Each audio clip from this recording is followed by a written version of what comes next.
Hi, welcome back. In this video, we're going to be going over tarot and oracle card reading. So a lot of people get really excited about this, and this is often one section people want to jump to right away. And I know right now, if you have a pack in front of you, you've probably already opened it up and are really excited about playing with it. I'm going to ask that you put it back in the box, because as with everything, we always have to make sure that we're safe and protected first. So everything we do in this first level is ground, cleanse, and protect, right? So make sure that you've done your grounding work, make sure that you've cleansed yourself, maybe doing the white light rinse included earlier, and then make sure that you're shielded completely. So anytime we're doing this work, we want to make sure we've done all those preparation steps before we start. Then we can start having fun, but again, we need to prep the decks. So the first thing I'm going to do is just talk a bit about the two different types of deck so that you have a bit of background information. This is way more fully and completely covered in the book. So just in general, there's oracle card decks, and then there's tarot-based decks. What's this bad boy? So oracle decks, again, designed by one person or a set of people who make up their own definitions, who make up their own pictures. Every set is completely unique. How they're organized is unique. Everything is just designed by that person. Then you have a tarot or tarot-based deck. These ones are always based on the same format. They are a little bit more complicated to read, so I often recommend starting out with an oracle deck if you're brand new to this. If you're an old hat or you really like to dive in the deep end, then tarot cards will be fine for you. They are an okay place to start. They're just a little bit more vague in their meanings, so it can be harder to do a reading at first. Tarot decks are always based on the same setup. So they're always going to have sort of that playing card deck setup of ace through king of 4 different suits. And then they're going to have 22 major arcana on top of that, 0 through 21. And the major arcana are the death card, the Wheel of Fortune, the ones that you see on TV, so the ones that are played up in movies and whatnot. Those are major arcana. They're a bit more powerful and a stronger symbolism in your readings. And then the minor arcana are the ones that the playing card ones, the 4 suits. Okay, so all tarot decks will have the same setup, and once you know how to read one, you can actually read them all. So the meanings go across the board as well. So that's the kind of cool thing about tarot, but it does take a lot longer to learn. So it's a trade-off. In the beginning, I recommend Oracle deck. Later, if you really get into it, I'll recommend tarot because you can really learn a lot of layers of meaning, which really increases the amount you can read from your cards. But starting, this is much easier. There are whole courses teaching tarot, so do not feel limited. There's online stuff, there's in-person stuff, there's books, there's movies, there's videos, there's endless ways to learn this. So I'm going to go over really basic stuff today. I am not covering this in a large way. I'm more just teaching you how to start. So I'm going to pull out the Oracle deck since that's where I encourage you to start. We might as well start where you're going to start.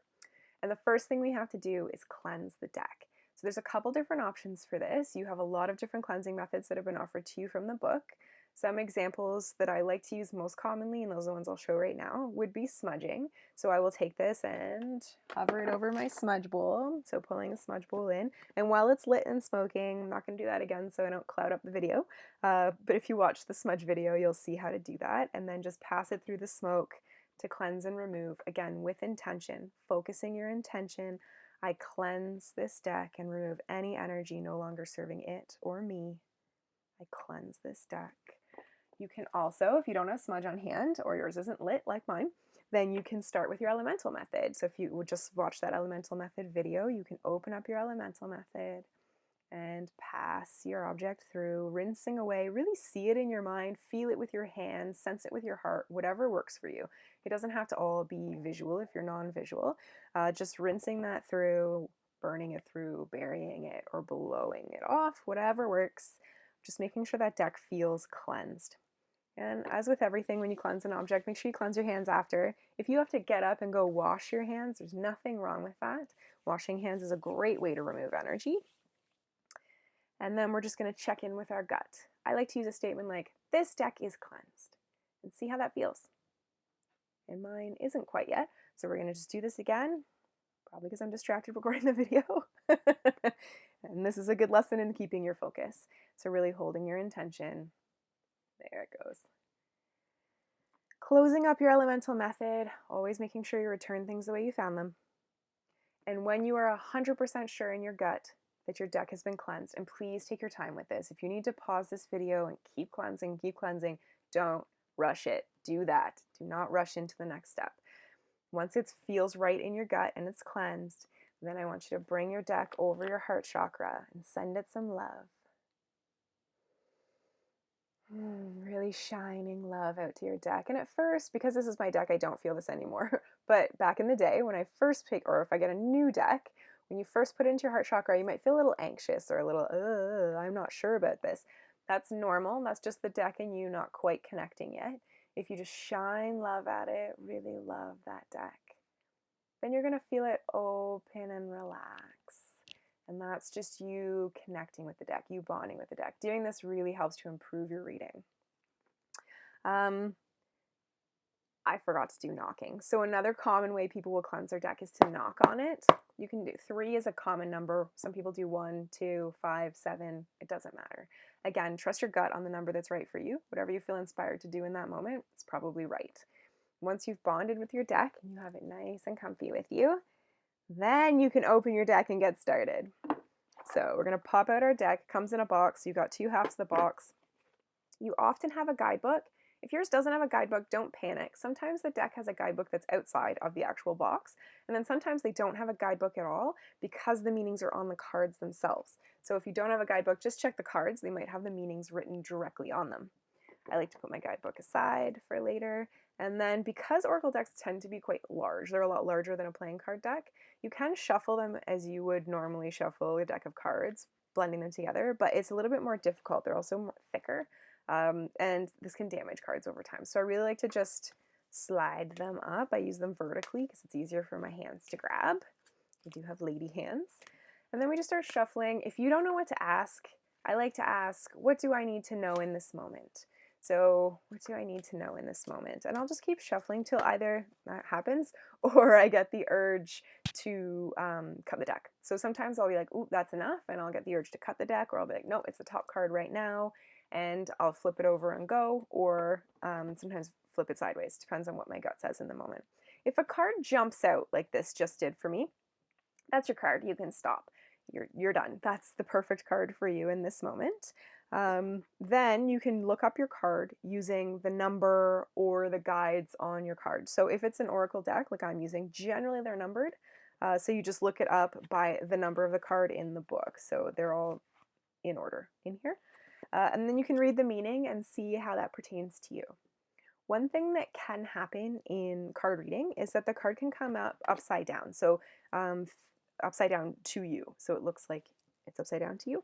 That's called reversal or reversed.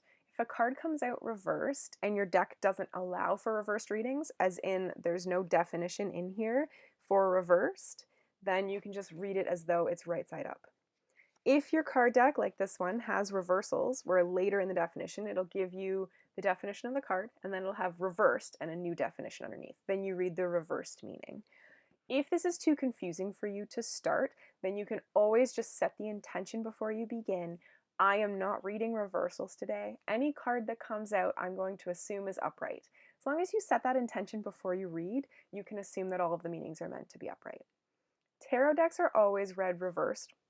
They always allow for reversals, but again, if you don't want to use them, you don't have to. Generally speaking, reversals are the exact opposite of the original meaning of the card, or a modification of the opposite of the original meaning. So if this can get a little bit confusing if you're new to reading, and I recommend probably leaving out reversals at first, but if you can build up to it later, it is a fun way to expand on even more things available in the card deck.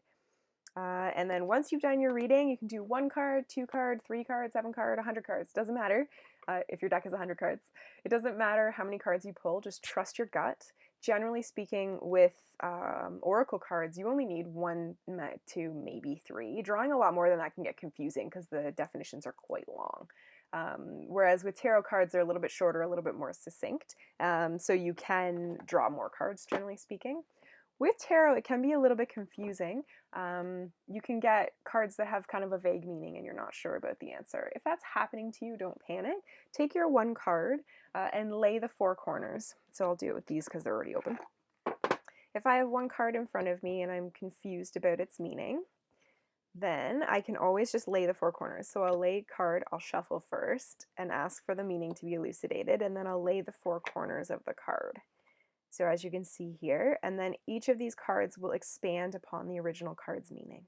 And that's a really good way to sort of get them to clarify what they meant by the meaning of the card. So that is basic tarot card and oracle card reading and deck cleansing. If you have any questions, once again, fire away. But I encourage you to have a whole lot of fun, ask as many questions as you like, and really get a feel for playing with this new tool.